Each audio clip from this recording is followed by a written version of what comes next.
Hey everybody, this is Norman.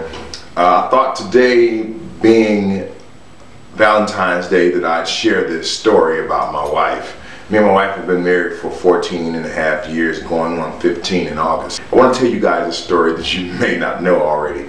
A bunch of people in my family already know this story, but I haven't shared it on a wider scale. This is how we met.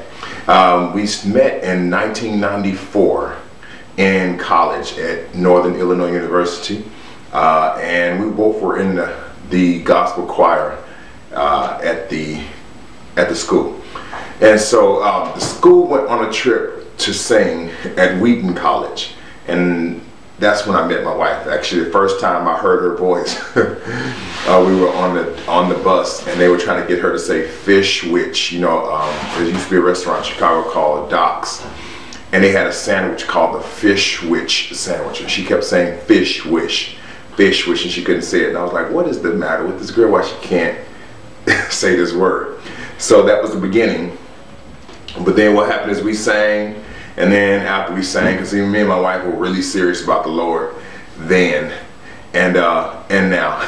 And so on the bus on the way back home, we got into a conversation with a bunch of the other students who had gone on the trip with us, who were also in the choir, because some of them were cursing on the bus, some of them were really like saying some crazy stuff. And so we thought that it was kind of disrespectful for us to be singing gospel songs and then switch it up like that when we got on the bus.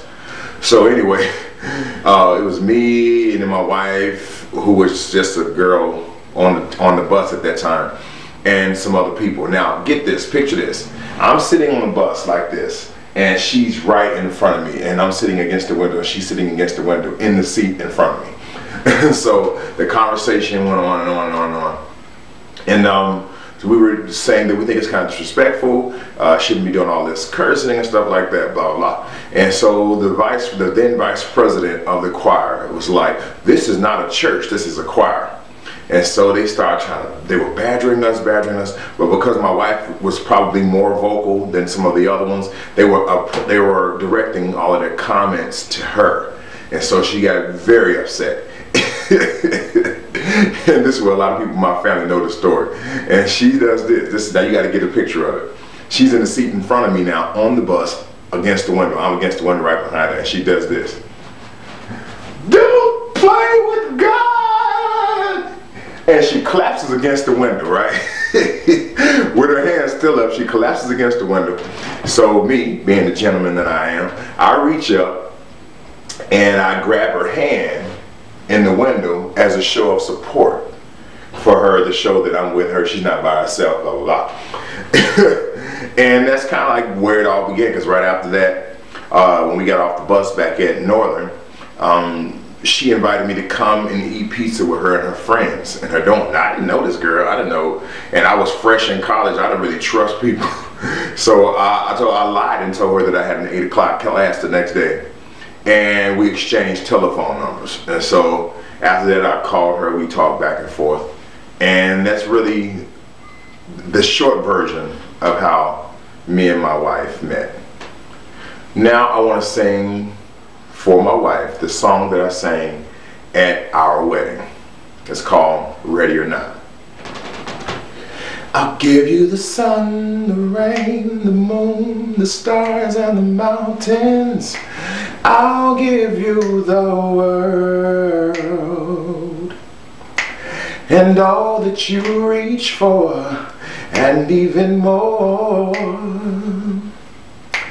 'Cause girl, I love you more than words can show. My love is pure. I'd climb the highest hills, cross the widest seas. Nothing will discourage me. And I'll pray that you'll be always there for me forevermore. Oh, ready or not, I'll give you everything and more, yeah, yeah. All that I've got, it's yours. I'll give you everything. All that you're looking for, I would do the second verse, but I'm not. But I just want to say to my wife, happy Valentine's Day, baby. I love you so much, and I'm so glad that day that you had a nervous breakdown. And I'm so glad I was there to support you. So now I get to hold your hand for the rest of my life. I love you.